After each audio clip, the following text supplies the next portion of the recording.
So religion and patriarchy go hand in hand. That's the reason why, if we want the patriarchy to fall, it's going to impact religion because they work together. The relationship between religion and the patriarchy are complex. They're multifaceted, they vary across culture, religion, historical context, and everything. And how religion sits in our individual lives is complex. Many of us have been socialized into religion, and we don't understand that because of religion, we have always been praying to some male deity. And in order to get out of the patriarchy and the worship of males, we have to put religion in the spotlight. I'm sure many of us have seen this umbrella or know and understand what it's talking about. That Christ is the head of all things, Christ or whatever God. Then it comes the husband who's supposed to protect and provide. Then the wife who is the overseer of the household. And then we got the children. The children are just there, and we're just supposed they have no rights. They have no say in anything because they're children. This is also where it's talking about wives submit to your husband, and your husband who has submitted to Christ. We have seen this. If you haven't seen this particular umbrella, you have heard a pastor or some religious male figure say these types of things. And this is where the concept of submission comes from. But this is also where the patriarchy comes from. The leaderships and the leadership roles are usually male. And this is where red pillars and the manosphere get many of their talking points. All of this is connected just like this. Regardless of your belief system, whether it's Judaism, Islam, Christianity, it doesn't matter because the power is still male dominated. It's still male dominated. Men are at the top, women, and then children.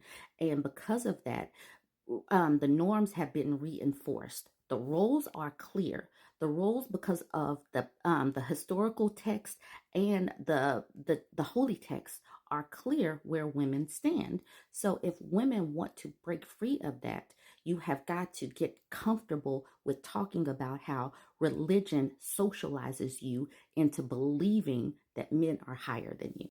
The religious text can be interpreted in different ways. And typically, who is interpreting the religious texts? Men.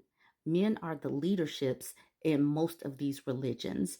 They really are. And so most of them pick and choose the scriptures or the texts that reinforce your role as subservient and a helper and basically under a man, and to do what the man says.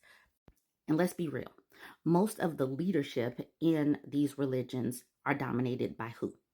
Who are they dominated by? Men. In some cases, women have, worked their way through the ranks, but a lot of times it's based on just like little head pats, or they may not necessarily be working within the framework of their religion. They've found some kind of out. But by and large, men are the authority. They're the authority in religion. They're the authority in whatever country of origin you live in. So that's the reason why I keep saying that this all goes hand in hand, and why this is why deconstructing is important. The gender roles start right here. The gender roles in society start right here. The religious teachings and traditions start here, and we're socialized into this. Women are socialized starting as children to be caretakers for the whole home, and then we are socialized to be caretakers outside of the wider community. We just are globally.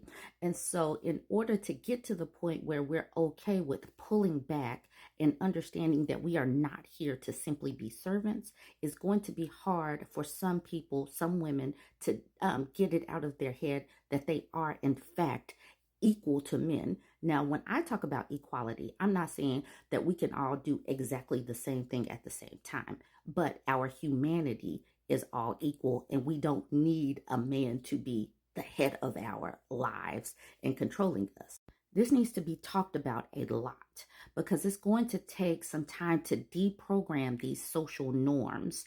And we are at a time in our culture here in the United States and globally where women are looking for more autonomy. And we shouldn't even have to ask for autonomy. It should just come with being a human. But for so long, men have been in charge of religion and all of the leadership positions that we have to fight to be autonomous, have financial opportunities, be able to work, protect, and provide for ourselves. And since we have had to basically beg to protect and provide for ourselves, it has put them at a higher position simply because women need to survive. I did already invoke the manosphere. I already invoked the red pillars because they have literally taken the talking points of these conservatives, these evangelicals. They use that umbrella, and that's how they devise their talking points. They are basically saying the same thing. They may not be saying it with a godly or holy slant, but they are basically saying the same things as these evangelicals. They promote strict gender roles.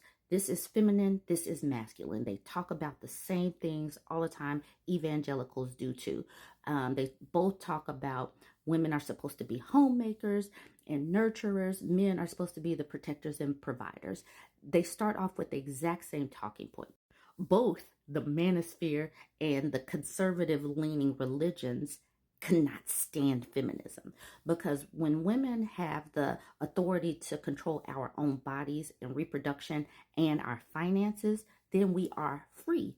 Women are free when we can control ourselves. That's the reason why both the manosphere and evangelicals, or these conservative religions, cannot stand feminists. They can't stand feminism because it gives women control of our own selves, whereas they believe that the men should have authority over women. Both the manosphere and these conservative leaning religions criticize any kind of social movements that give women authority. They are always at odds with women and other groups attempting to claw back some of the authority and rights that should have been ingrained simply because we were born human. They don't want that, and they don't want people like me talking about this. That's the reason why they come out and they criticize and they use their platforms, whether it be their bully pulpit or their social media, rants. They are using that to basically shame women to just fall in line. It's not working because people like me are going to continue to be loud about the fact that women deserve to be autonomous figures and we should be able to have our humanity outside of being a helpmeet, an incubator, and a wife appliance. So many people are unable to deconstruct because we have been socialized at such an early age. Programming children is important because you plant those seeds early. It's hard to get out of the roots. Now, this woman towards the middle, she is talking about how God is the head of her house. She says, anyone can twist the word out of context. The God of the Bible, Jehovah God, and his son, Jesus Christ, love women and children. In my daily life, God is good to me. He has answered all my prayers. So God is her center, and she revolves around God, despite the fact that in reality, most of us have to work and do the work for ourselves, but she is centering God. So it's hard for someone like this to hear these messages that I am consistently giving because her life revolves around this man. So when we talk about decentering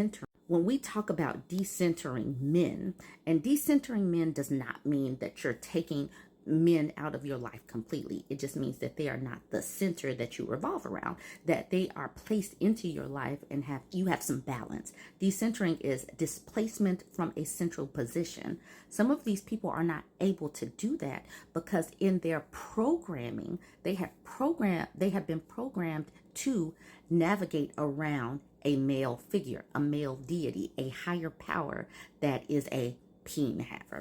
And like this woman says, I'm so glad that you brought up religion. This movement will never work without decentering that male deity first. Whichever deity that you are serving and navigating around. If we're going to decenter men and put ourselves in the proper role beside men, we're going to have to stop navigating around men. All right, jump in the comments. Let me know what you think about this sermon this Sunday. Don't forget to like, comment, and share.